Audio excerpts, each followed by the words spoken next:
Boa noite, hoje dia 12 de janeiro de 2024. Muito bem. Hoje nós temos um texto assim que eu gosto muito, é um texto que eu acho divertido. Se bem que a gente fica se divertindo com os problemas dos outros, não é muito legal, mas eu acho o texto divertido, eu confesso. E esse texto eu fico esperando para falar dele. É um caso mesmo, um caso de cura e mediunismo. E para falar desse caso, como é um caso de mediunismo, é um texto que está no livro Verdade da Vida, volume 3. E antes de ler, eu vou lembrar vocês que Masaharu Taniguchi não gosta muito de mediunismo.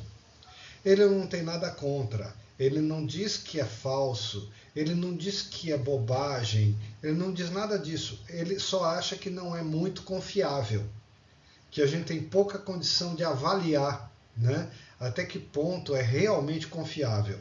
Então ele prefere ir por outros caminhos. E aí ele vai dar um exemplo de um evento que vai ficar muito claro que ele, em nenhum momento ele taxa o evento de falso, ele taxa o evento de pouco confiável. Então vamos lá, que eu vou ler o caso todo antes de comentar.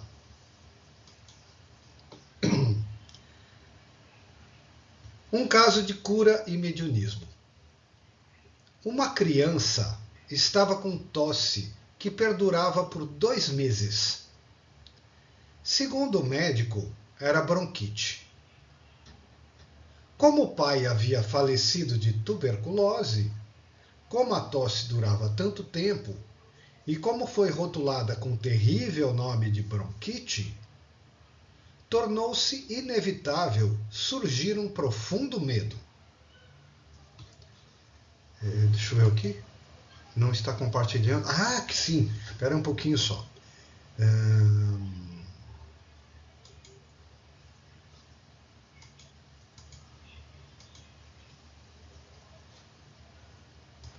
Pronto. Então vou repetir rapidinho. Uma criança estava com tosse que perdurava por 2 meses. Segundo o médico, era bronquite. O pai havia falecido de tuberculose. E como a tosse durava tanto tempo e como foi rotulada com o terrível nome de bronquite, tornou-se inevitável surgir um profundo medo. Perguntaram-me, para ele, Taniguchi, perguntaram-me se não havia meio de curá-lo. Fui visitar a família na mesma noite. A mãe relatou que na terceira casa ao lado havia uma pessoa que entrava em transe mediúnico e recebia espíritos. Nela se manifestara um espírito que se intitulava Deus Protetor daquelas terras. E assim disse: Eu sou o Deus Protetor destas terras. Se me oferecerem cultos, protegerei cuidadosamente toda esta região e não permitirei que as crianças peguem um resfriado sequer. Bom, como acontece muitas vezes com pessoas que logo ficam contentes quando ouvem falar em receber um Deus, logo se falou da necessidade de cultuá-lo coletivamente em algum lugar próximo. E os 3 vizinhos decidiram construir uma capelinha. O professor P, ao ser solicitado a fazer doações para a construção da capelinha, não podia recusar-se. E somente por isso participou da cotização e ficou encarregado de levar oferendas ao santuário na semana de rodízio que lhe coubesse. Entretanto, o professor P era uma pessoa dotada de vidência. Por isso, vendo o interior do santuário cultuado, ele viu que o Deus que se dizia ser o protetor da região não permanecia no santuário, mas atendia ao chamado da médium da terceira casa. Mas embora ela dissesse receber um Deus, não era um Deus que baixava, mas um espírito de animal. Ela cultuava e oferecia oferendas. Entretanto, ao saber que era um espírito de animal, ela não conseguia mais fazer oferendas com sinceridade. E então surgiu o temor preocupante. Não seria atingida por castigos divinos se estivesse prestando culto sem sinceridade? E por isso, como a criança continuava a apresentar-se doente, aumentavam mais ainda essas preocupações. Além disso, uma criança da casa da médium foi a primeira a pegar uma gripe. O professor explicou, professor P, da vidência, explicou. Pensando que estão cultuando o Deus protetor da região, estão cultuando um banal espírito inferior que não é nenhum Deus protetor. E por isso é que não se manifesta força protetora alguma.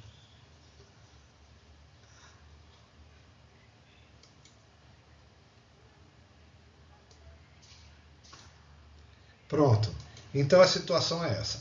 A criança ficou doente, a médium da terceira casa recebeu um espírito que se dizia Deus. O problema do Taniguchi é esse? Sim, se diz. E quem é que vai provar se é ou não é? Mobilizaram toda a vizinhança. O vizinho não queria participar, mas ficou sem graça, aceitou. Só que foi lá, ele tinha vidência e viu que não era Deus coisa nenhuma, era um espírito de animal. Agora veja, na cultura japonesa, o espírito de animal fala, passa por um Deus, engana as pessoas.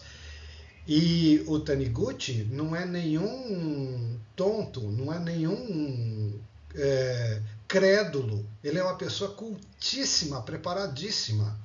Então, eles estão falando que o espírito se comunica de fato, um espírito de animal.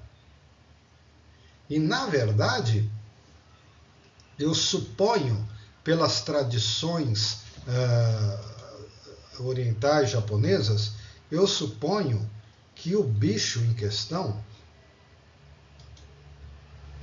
seja exatamente esse aqui, que é um bicho que tem uma reputação de ser extremamente malandro. Ele tem um comportamento de delinquente.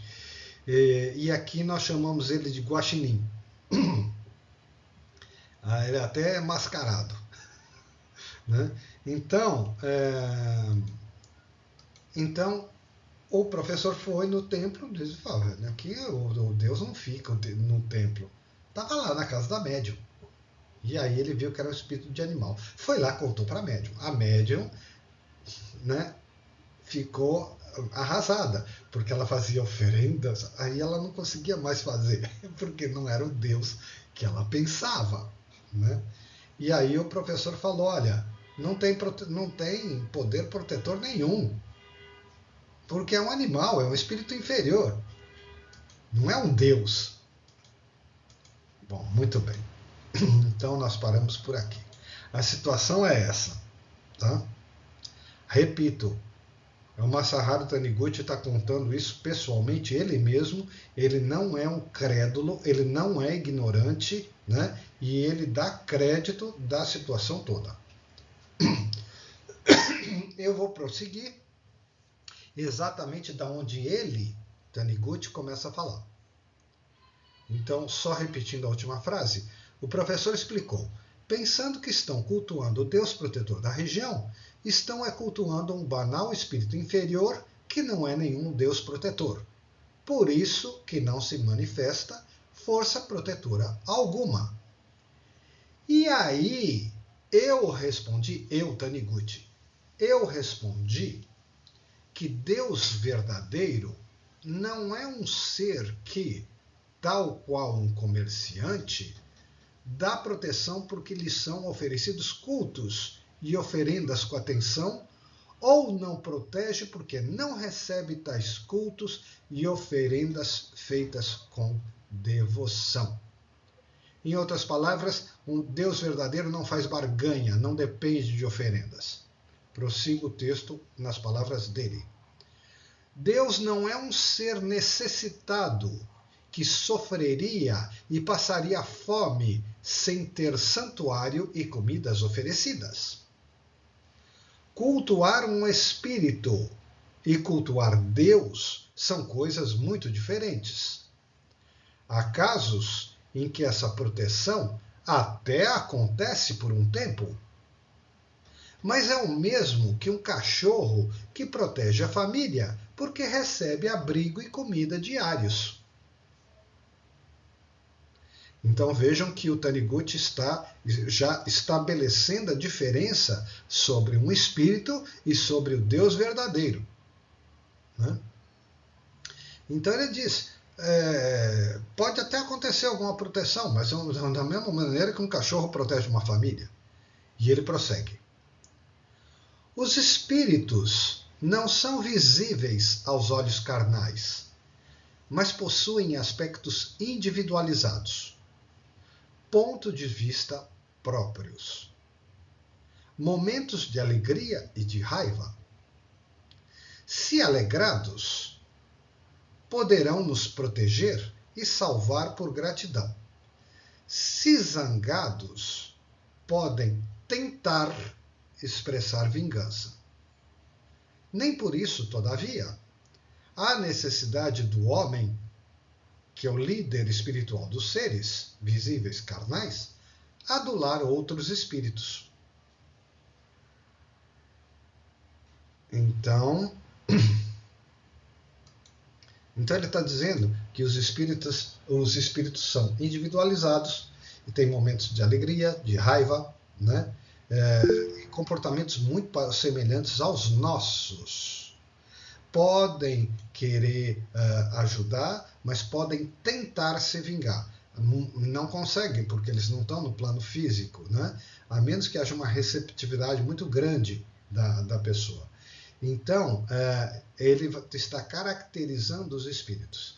Em resumo, para o Taniguchi, nenhum espírito é confiável, a menos que esteja iluminado. Se ele for iluminado, não é ele falando, é Deus falando. Portanto, para ele, estar vivo, estar morto, não faz a menor diferença. Então, ele não nega o mediunismo, ele não acha confiável. Assim como o ser humano não iluminado também não é confiável. Tá? Então, esse é o ponto de vista dele. Né? O problema é o estado de consciência, é o estado de iluminação. Isso é que faz a diferença. Estar vivo ou estar morto não faz diferença nenhuma. Essa que é a verdade. E é o mesmo ponto de vista do Goldsmith. Pode falar, Marcelo. Ô Jean, vê se não vai travar o microfone aí. Se não vai dar chiaço. Tá de boa? Tá ótimo. Pode falar. Tá bom. Ô Jean, entrando nessa ótica, nessa questão, eu tava pensando aqui sobre não confiar em espíritos e tal. E aonde entra, então, você já falou uma vez, né, sobre os Exus, por exemplo, que são forças da natureza, etc e tal. Até tem um, você deve conhecer melhor que eu, acho que é na Umbanda, se eu não me engano, que tem um que eles até chamam que ele é espírito com energia de malandro, alguma coisa. Como é que Zé Pilintra. Isso. Ele é um espírito, Bom, certo? muito bem. Vamos então... Não sei se é iluminado ou não. Eu acho que você entendeu minha questão, né? Bom, muito bem. Há iluminados, tá? Talvez Emmanuel, talvez Bezerra de Menezes, mas também há bons mestres, como também temos entre os humanos. O fato é que não há diferença nenhuma entre mortos e vivos, né? Então, há bons mestres também. Exus é um nome assim muito deturpado. Por trás de uma aparência de Exu, né, existem grandes mestres. Eu conheci um que era mestre em moxabustão e acupuntura. Uma outra pessoa conheceu um outro que era herbologista, né? Então, eles assumem essas imagens de guardião. Então, o Exu na Umbanda normalmente são benfeitores, né? Diferente desse nome que foi generalizado e deturpado em outros contextos. Então, eventualmente, podem ser pessoas de muito conhecimento, mas não necessariamente de iluminação. E aí, o Taniguchi está dizendo, por mais que uma pessoa tenha conhecimento, de fato, ainda assim não é confiável, porque o ser humano, morto ou vivo, ainda pode se enganar. Mesmo que seja um bom mestre, ainda pode se enganar. Por exemplo, o Goldsmith tem horas que o Espírito Santo fala pela boca dele, indiscutivelmente. Mas tem horas que ele se equivoca, tem horas que ele é bastante humano, tem horas que ele entra em contradição. Eu vivo apontando isso nos textos. Tá? Então, da mesma maneira, um espírito, um caboclo, um Exu, também pode entrar em contradição e também pode errar. Não é? Infalível só Deus. Mas o iluminado não fala por si mesmo. Ele é uma janela para que Deus se manifeste. É diferente.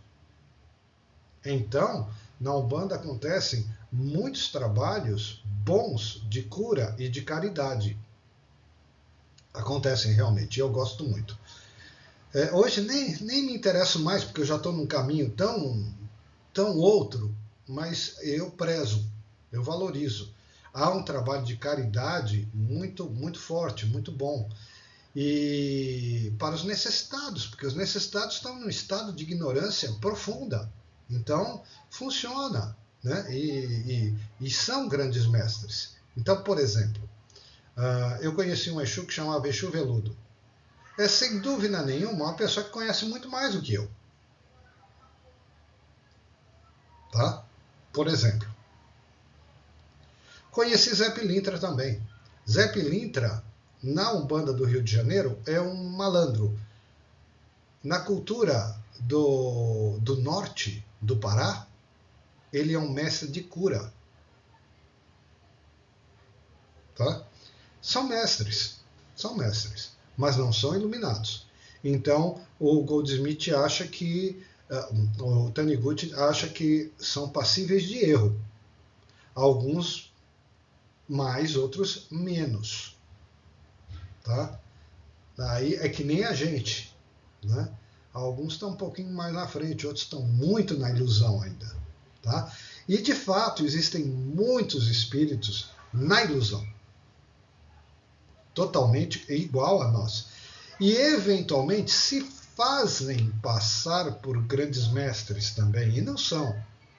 Né? Então, eu estou dizendo que há mestres, mas também há aqueles que passam por mestres e não são. E há até aqueles que são falsificados, animismo do médium. Tá?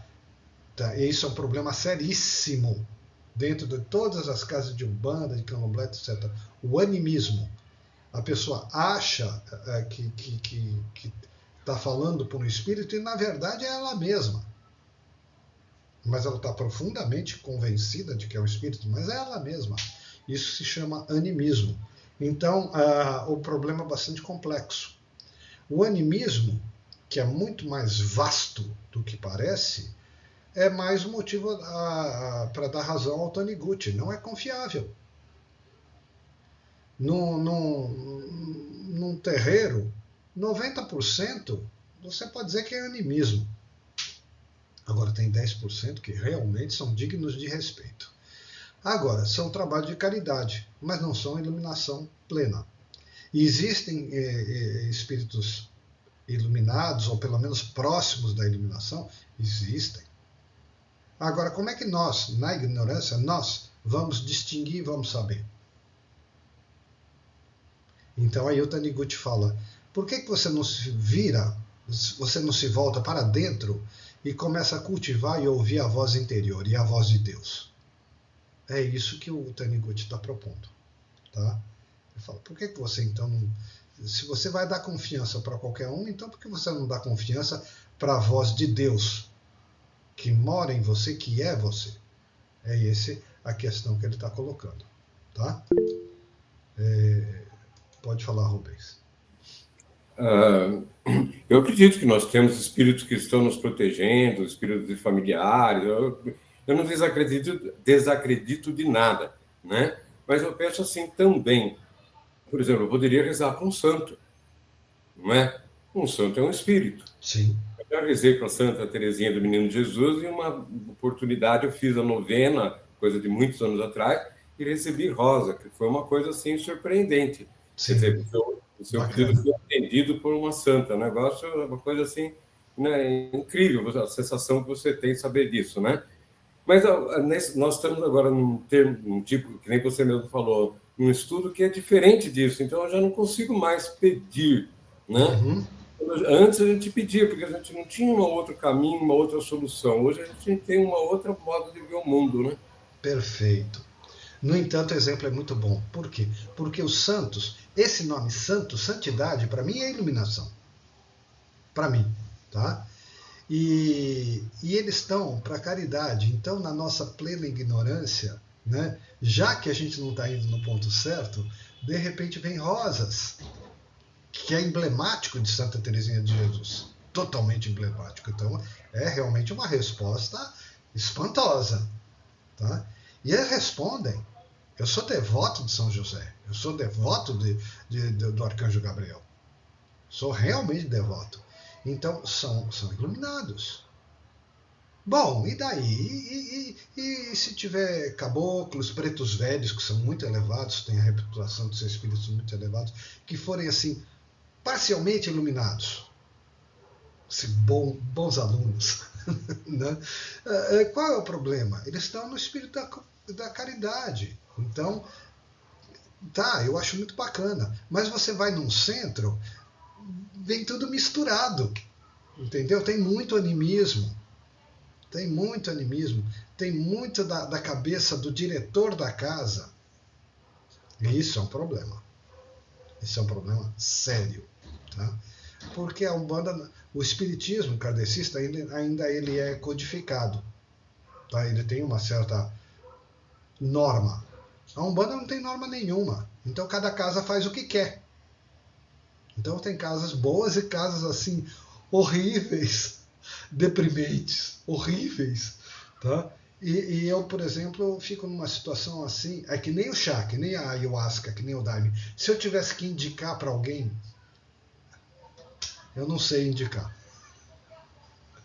Apesar de gostar de falar bem tanto de uma coisa quanto de outra, eu não sou capaz de indicar num lugar que eu confie. Porque, olha, é difícil. É difícil. Então, é isso que eu penso sobre os espíritos. Eu não vou desvalorizá-los. Assim como o Taniguchi também não desvaloriza. Ele é um pouquinho mais radical porque ele está ensinando. E a proposta dele é essa. Então, como a gente falou, o Rubens falou também, nós estamos numa proposta diferente, que é o que o Taniguchi está propondo. Ele falou, bom, se você não pode ter certeza e se você tem dúvidas, então por que você não passa a ouvir a voz divina?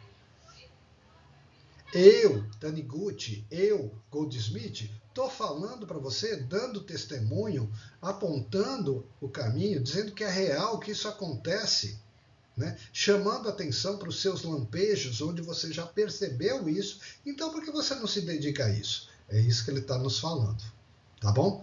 Então eu vou ler mais um pouquinho. E isso tudo eu acho muito bonito, porque... como eu falei, o Rubens falou, não se trata de desmerecer o trabalho de caridade, de cura que está sendo feito, mas a gente está trilhando uma outra proposta. Tá? Então, Santa Teresinha, você fazer uma novena e receber rosas, sinceramente, eu acho notável. Mas eu concordo com ele. Eu vou pedir o quê? Né? Deixa ela cuidar dos pobres, dos necessitados. Ela deve estar bem ocupada com isso.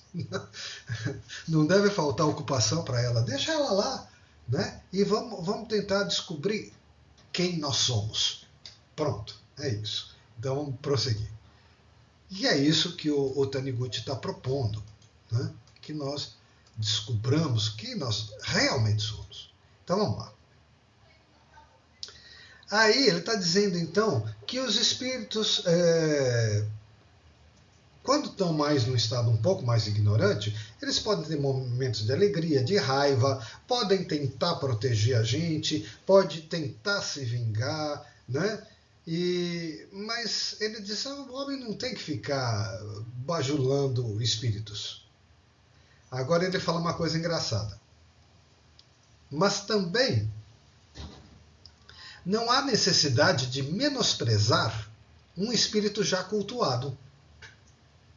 Olha que interessante. Não há necessidade de menosprezar um espírito já cultuado. É o mesmo que você não querer desferir pontapés num cão, só porque é do vizinho. Quer dizer, não é porque você percebeu que é um espírito inferior entre aspas, né? Que não é um Deus, né? Que você precisa maltratá-lo. Porque você também não chutaria o cão do vizinho só porque é do vizinho. Muito pelo contrário, né? Então ele diz assim, um espírito que está sendo cultuado, mesmo que seja um espírito de animal, é bom que seja considerado com todo respeito, como espírito consagrado. Isso é vivificar o espírito cultuado. E, ao mesmo tempo, vivificar a intenção do próximo. E aí o amor começa a viver dentro do nosso coração. Esse amor é Deus. E então terá sido cultuado em nosso coração o Deus verdadeiro. É lindo isso. Traduzindo o que ele está dizendo. Ele está dizendo assim, se o espírito está sendo cultuado, você sabe que é um espírito de animal, você não precisa tratá-lo com desprezo, nem com inferioridade. Enxergue nele o Deus que ele verdadeiramente é. E você vai estar vivificando ele, elevando o nível de consciência dele. Assim como o Goldsmith falava, diante do mendigo, você não precisa falar nada fisicamente, mas eleve ele no nível de consciência. É a mesma coisa. Então ele está propondo a mesma coisa. Não despreze. Se você sabe a verdade, então enxergue o animal, o espírito de animal, como manifestação de Deus. Que está iludido com as coisas, mas ele não deixa de ser uma manifestação divina. Então ele fala, contemple a imagem verdadeira. Ao fazer isso, diz o Taniguchi, você está expressando o amor que é Deus. Portanto, está cultivando a unidade que você é com tal espírito, porque é uma só consciência. Então, por isso que ele está dizendo que está vivificando, porque você está trabalhando o amor, e o amor torna tudo numa consciência só, que é Deus. Então, aí o Taniguchi é claríssimo e fala.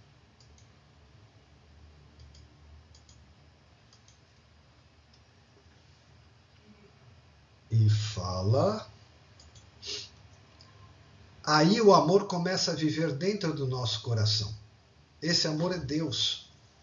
Então terá sido cultuado em nosso coração o Deus verdadeiro. Reconhecer Deus em todas as coisas, reconhecer Deus em todos os seres. Né? Então eu acho assim incrível como ele foi no ponto. Ele falou, não há necessidade de você desprezar nem nada, né? Basta o esclarecimento. Então aí você pode então contemplar Deus na situação. Bom, muito bem. Agora eu vou prosseguir, porque o Taniguchi saiu do exemplo pitoresco, e agora ele está dando a instrução. Tá?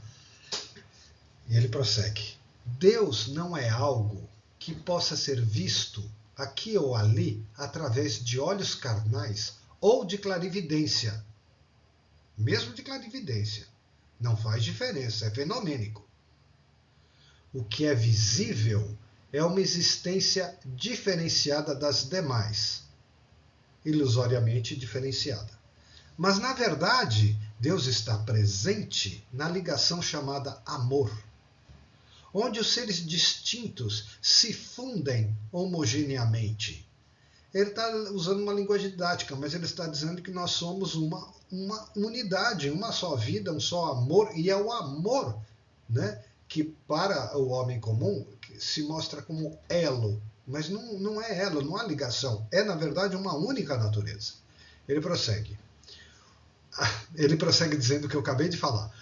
O Deus verdadeiro é o todo que transcende as distinções.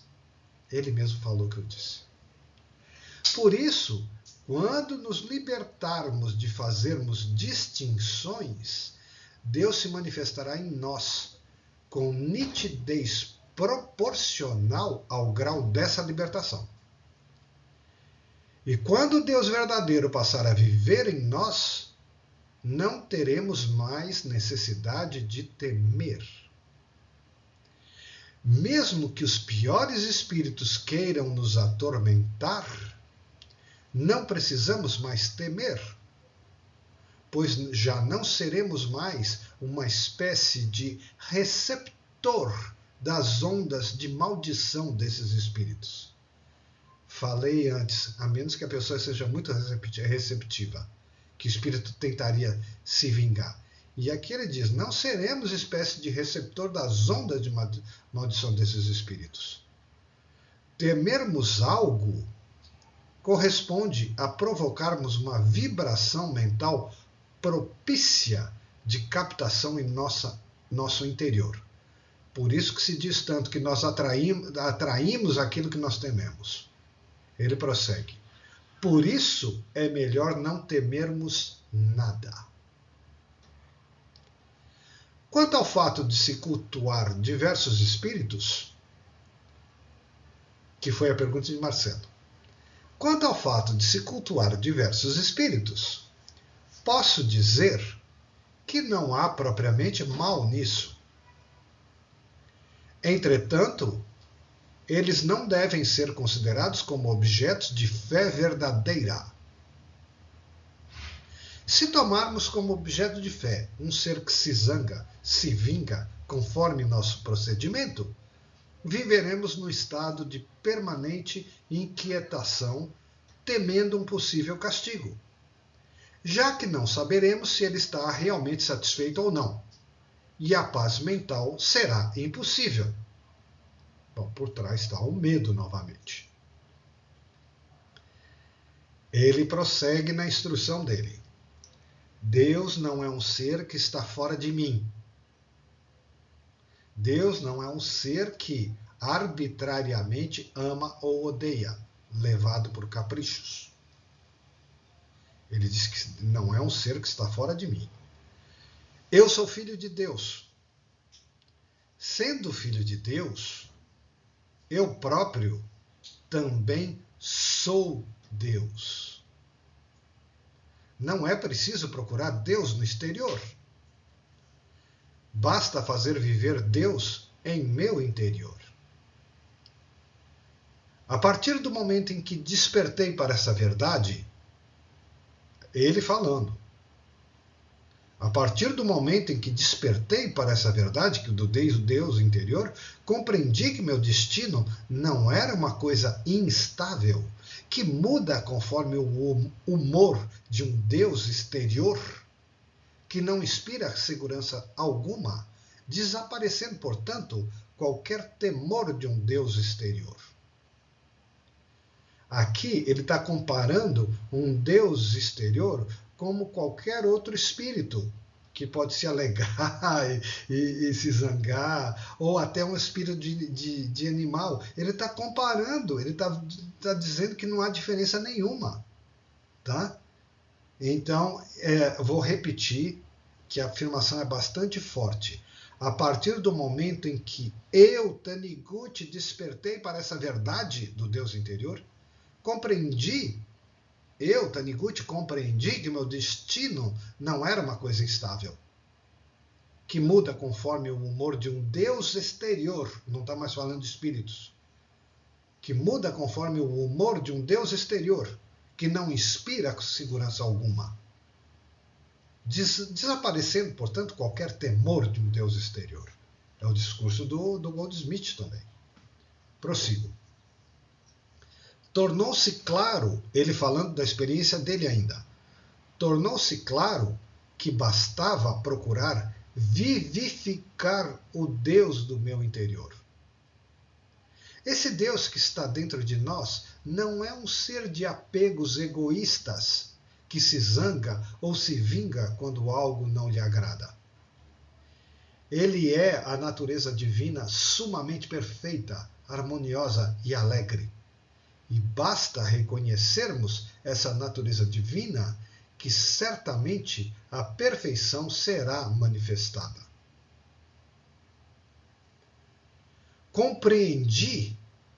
Taniguchi, compreendi que Deus não é um ser inconstante, que ora concede graças, ora manda castigos, conforme seu estado de humor a cada momento.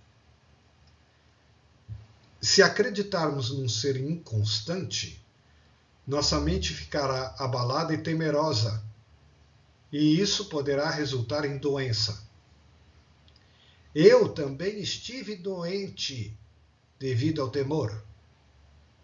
Mas quando passei a acreditar em algo seguro, firme e certo, a doença desapareceu espontaneamente. Portanto, disse-lhe: a senhora também deve deixar de acreditar que as graças vêm de um espírito desconhecido e de poder duvidoso, que está sendo cultuado numa capelinha nas proximidades de sua casa. E confiando no Deus verdadeiro que se aloja em seu interior, deve procurar fazer com que ele se manifeste exteriormente. Assim a doença será curada. E o mesmo pode-se dizer em relação à doença de um filho. Manifestando-se uma doença em um filho, é porque ele está captando as vibrações mentais de seus pais. A mente da criança é extremamente sensível às vibrações mentais dos pais, dos médicos e pessoas ao seu redor. Se fizermos com que se manifeste a natureza divina de seus pais, a doença do filho será curada. Deus é harmonia, Deus é amor. Por isso, existindo desarmonias e dissensões mentais no lar, Deus não aparece. Então, numa página absolutamente genial, ele fala do fenômeno, narra o fenômeno duvidoso do espírito de animal, começa a doutrinar as pessoas sobre o Deus verdadeiro, né? Começa a doutrinar sobre o medo como causa das doenças e termina dizendo como as pessoas se envenenam. Ele fala de pai, de mãe, de médicos ao redor e fala da criança, mas nós somos crianças. Então ele está dizendo como nós somos envenenados também pelo ambiente. Por quê? Porque não sabemos quem nós somos. Então nós somos envenenados pelo ambiente. Lembram vocês quanto a gente falou do Dr. Bach, que dizia que tinha o nosso propósito e que a personalidade, o ego, se afastava de acordo com desejos e de acordo com a influência de outros. E ele dizia como era importante a gente saber dizer não e dar limites às pessoas. E no seu ponto de vista generoso, ele diz assim: se não soubermos dar limites, não os estaremos ajudando a evoluírem. Ele ainda transfere a preocupação para o outro. Não, nós temos que ajudá-los a evoluir. Como? Dizendo não. Então, a instrução é fantástica. Como ele vai percorrendo, né, de um tema para o outro. Tá? Pode falar, Pereira. Jean, boa noite a todos. Olha, eu acho a complexidade, falar de espíritos e os encarnados, porque nós encarnados, qualquer um de nós que decidir matar uma criança é morta. Do mesmo jeito, os espíritos. Tem uma passagem no Evangelho de Cristo que ele diz: os espíritos sopram onde eles querem. Isso. Então, o livre-arbítrio em qualquer planeta é respeitado. Nós, espíritos encarnados, a gente faz aquilo que a gente sente o desejo de fazer. Sim. Do mesmo jeito são os espíritos desencarnados. Sim. Não se engane, não. Sim. Porque eles atrapalham mesmo. Sim. Tá certo. Verdade isso aí. Tá certo. Que Masaharu Nigo fala é verdade. É isso. Ele está falando exatamente isso que você está colocando. Você está colocando com outras palavras, mas é o mesmo ensinamento. Ele está dizendo isso. Ele fala sim, né? Eles podem. Não há muita diferença. Então aí o Taniguchi te fala, escuta, quando que você vai amadurecer e começar a buscar Deus que você verdadeiramente é? Né? É isso realmente. Tá? É uma questão muito difícil.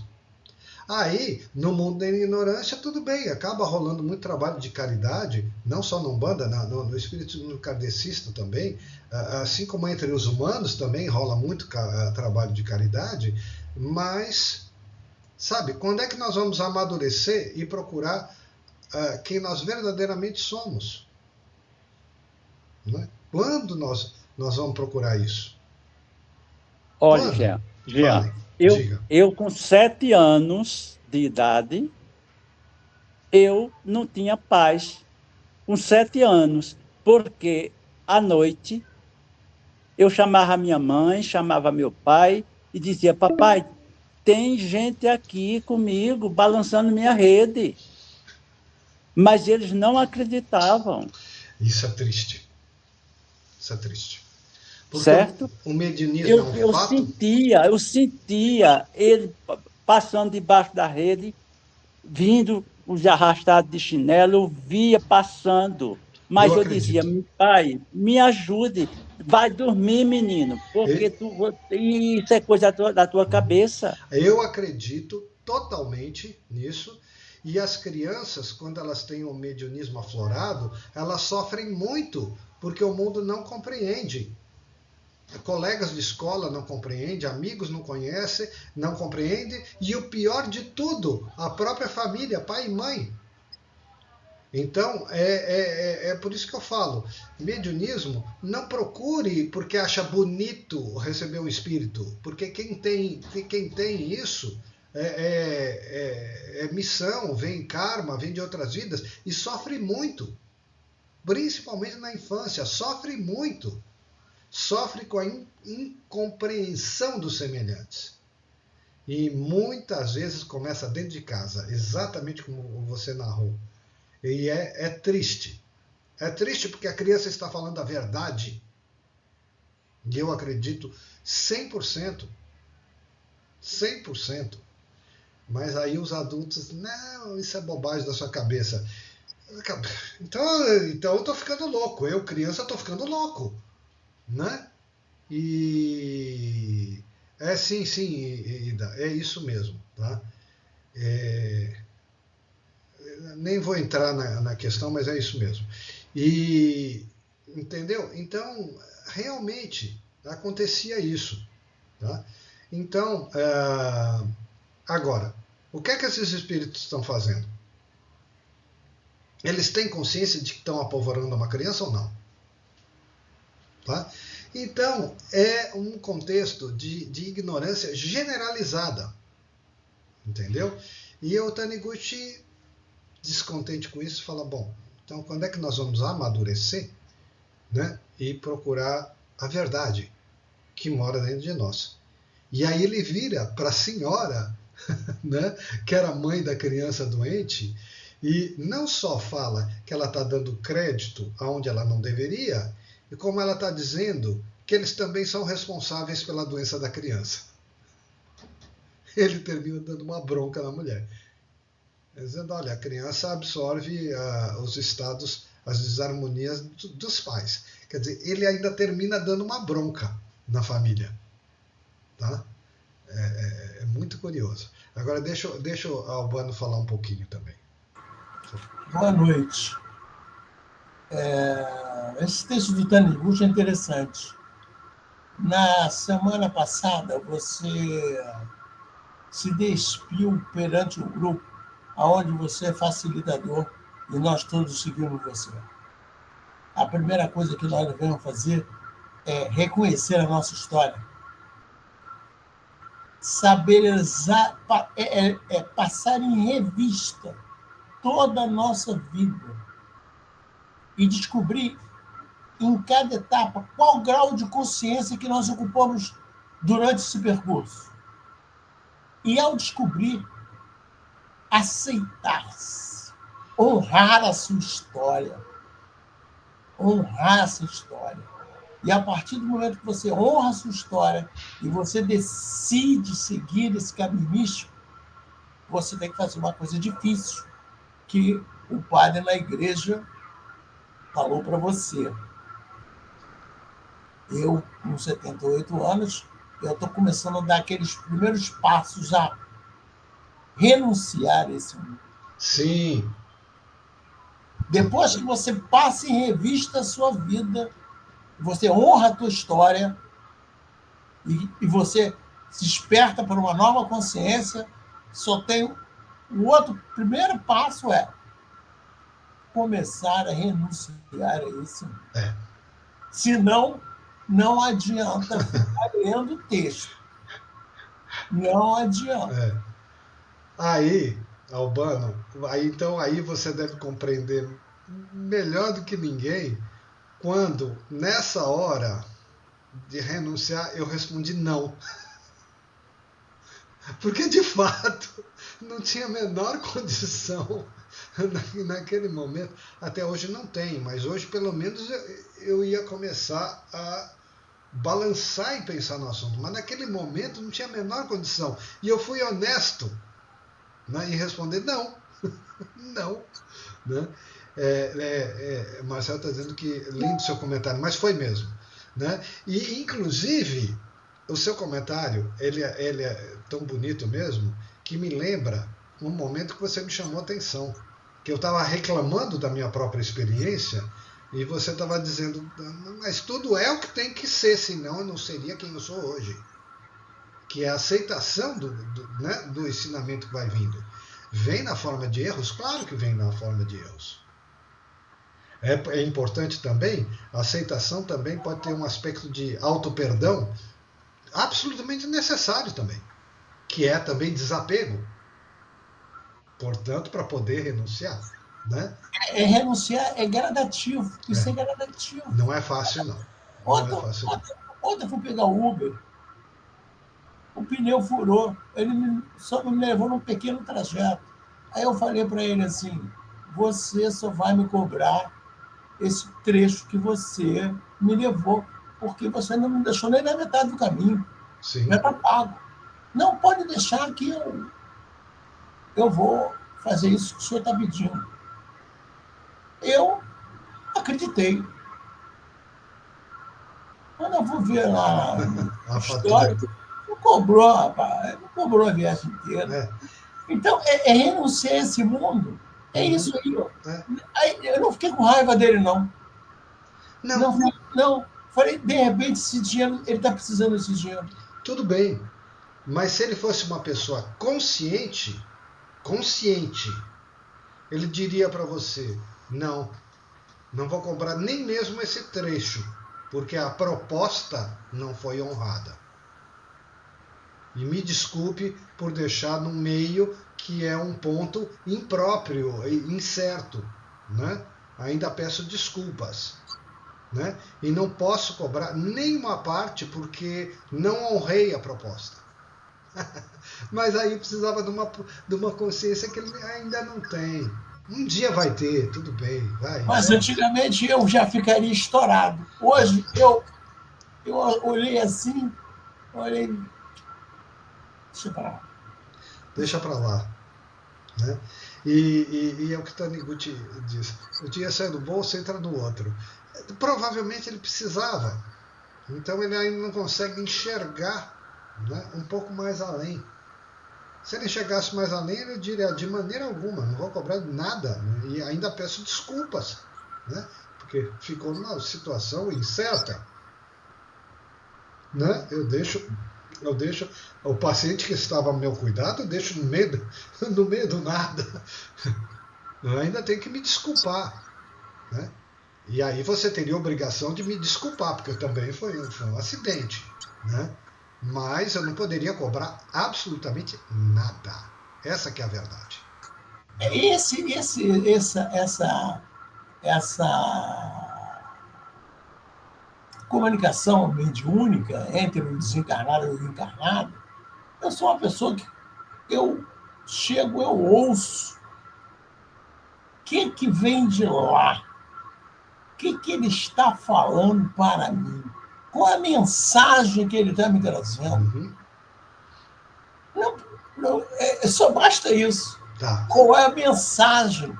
Porque se, dependendo da mensagem que ele me disser, eu sei que não é espírito animal. Tranquilamente eu sei que não é espírito animal. Entra toda a nossa caminhada, sabe? Eu vou contar, antes da palavra aqui, eu quero contar só uma coisa que aconteceu com a minha irmã. Ela foi num centro de Umbanda, de São Paulo, que quando eu morava lá eu gostava muito. Meio híbrido com o kardecismo e tudo. Foi lá. E aí, uma médium lá atendeu ela e falou um monte de bobagem. Aí voltou para casa, minha mãe acabou com ela, né? E veio contar para mim. Aí depois eu fui conversar com minha irmã, eu falei assim, mas Carla, como foi isso? Tal, essa coisa. Ela falou, olha, eu tenho uma visão diferente, sabe? Do que ela te contou, minha mãe. Ela falou, eu tenho uma visão diferente do que ela te contou. Eu estou lá colocando a minha situação e eu, né, não estou muito preocupada com médium e com animismo e com coisa nenhuma. Eu estou supondo que junto com a pessoa tem um espírito da casa que o espírito está me ouvindo. Então eu não estou muito preocupado. Eu não estou muito preocupada com que a médium está com as bobagens que a médium está me falando. Eu achei a colocação dela muito interessante, porque assim, para ser sincero, eu nunca tinha pensado dessa forma. Né? Mas ela se colocou de uma maneira muito, muito original. Ela falou, eu estou me dirigindo ao mundo espiritual, não estou preocupada com o médium. Eu fiquei, ela me deixou sem palavras, eu fiquei meio surpreso. Então é muita coisa, é muita coisa. Agora, em todos os casos, o Taniguchi fala, quando em outras palavras, né? Quando é que nós vamos amadurecer e olhar para dentro? Dentro, entre aspas, né? Quando? Tem muita coisa boa, tudo bem, mas quando que nós vamos nos interessar de olhar para dentro e saber quem nós somos, em vez de delegar o poder de resolver alguma coisa para quem quer que seja? Esperar que alguém resolva, seja lá o que for. Né? E é isso que o Taniguchi está perguntando. Tá? Agora apareceu aqui o nome, o Pereira e o Rubens. Pereira quer falar de novo ou não? Não? Então o Rubens, pode falar. Sobre as bonitas palavras que o Albano falou, E são realmente bem isso que a gente pensa mesmo, né? A gente olhar para trás a nossa história, ver como foi toda a nossa história, mas a nossa história, se a gente for ver, foi uma coisa assim, a gente, todos nós fizemos o melhor possível sempre, porque a gente veio só nesse mundo. Nós somos ajudados pelos nossos pais, professores, família, tudo mais, amigos, etc. Fomos bem influenciados e muitas vezes nós somos mal influenciados, mas nós fomos levando tudo isso, a gente mesmo criando, é um personagem que a gente criou, como se fosse um personagem de literatura, só que é um personagem que a gente está vivendo, a gente está colocando vida nesse personagem. Sim. Então, se a gente errou, a gente tem que perdoar todos esses erros, né? Porque foi o melhor que a gente pôde fazer dentro daquela capacidade que a gente tinha.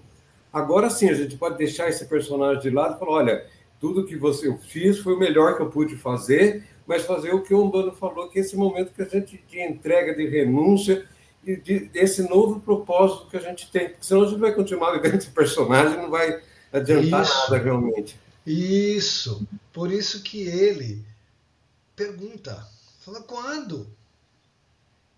Sabe, tá, tudo bem, mas quando? Quando que nós vamos, então, voltar para dentro?